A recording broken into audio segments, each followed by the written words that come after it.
Hello mga kapatol! Ay ngayon nga ho ay may kinuha nga ho si Mister na labong sa tambungon.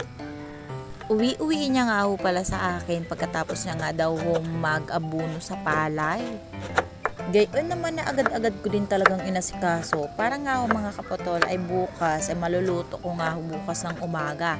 Bale ngayon ko nalaang siya din hapon kinusi nung kagaling niya nga ho sa bukid para nga kahit papaano ay mabawas-bawasan naman yung trabaho natin tomorrow.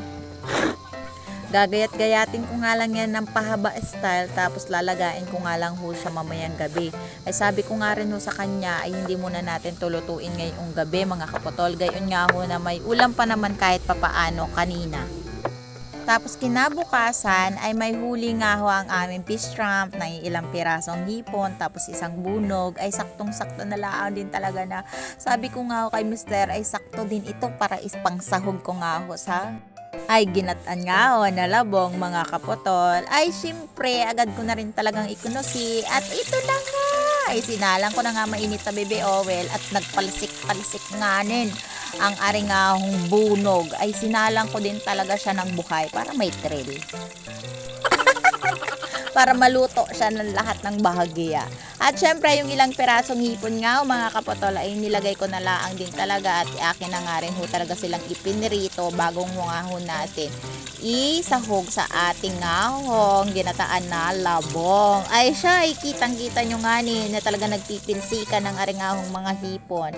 At pagkatapos nga ni maluto ito ay agad ko na din talagang hiniwa ang aringahong sibuyas na isang piraso na lang ang natitira sa ating palagayanan dahil wala na nga ni tayong pabili ng sibuyas. Tsaga-tsaga lang, tiis-tiis lang muna ay sa isang araw ay meron na rin yan laman ng aking kusina. Oh, diba? At nung pagkatapos ko nga hong gayatin ay agad ko na rin talaga siyang isinalang. Yung pinagprituhan nga ni nalaang ang aking inilagay dyan ng hipon tsaka bunog para nga nandyan na rin laan yung lasa. Gayon nga ho na dyan lang nating ilalagay ang aring ahong labong.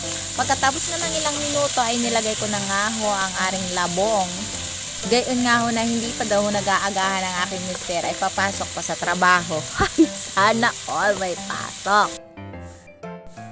Ay nga ho nga halu-haluin laang din talaga natin ng gayan. Tapos sabay timplahan mo na laang din talaga siya ng iba't ibang samot-saring seasoning na iyong ilalagay.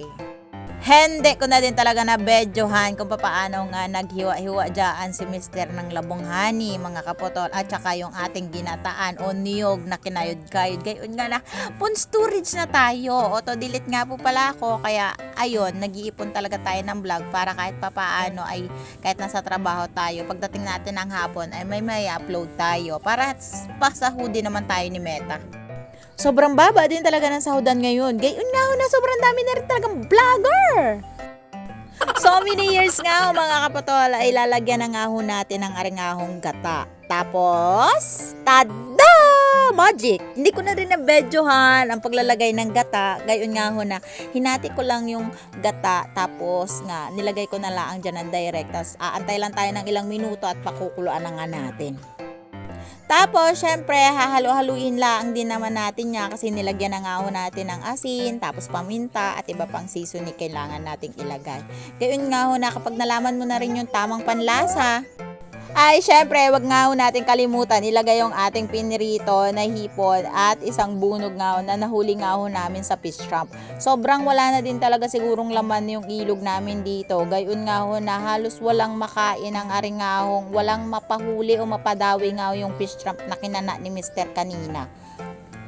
Ay, kahapon pala. Tapos kaninang umaga namin pinandaw. Yan lang yung huli. Pero kahit na gayon, ay may panlasa-lasa pa rin nga ho sa aming ginataan na labong. O, diba? Kahit pa paano ay makakasurvive na naman ang pang-umagahan, pang-hapunan, pang-tanghalian ni Kapotal. Ayun!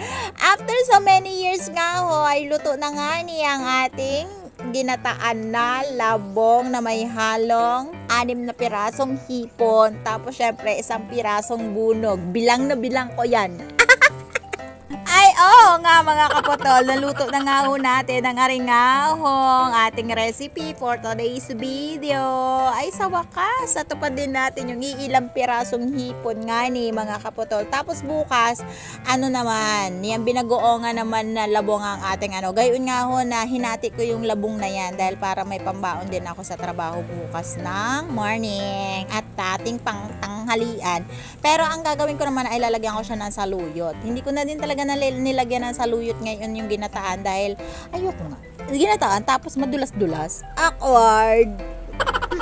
Bagay lang din naman siya sa may binagoongan tapos may isda tapos may saluyot. O, diba? Perfect na yun tomorrow.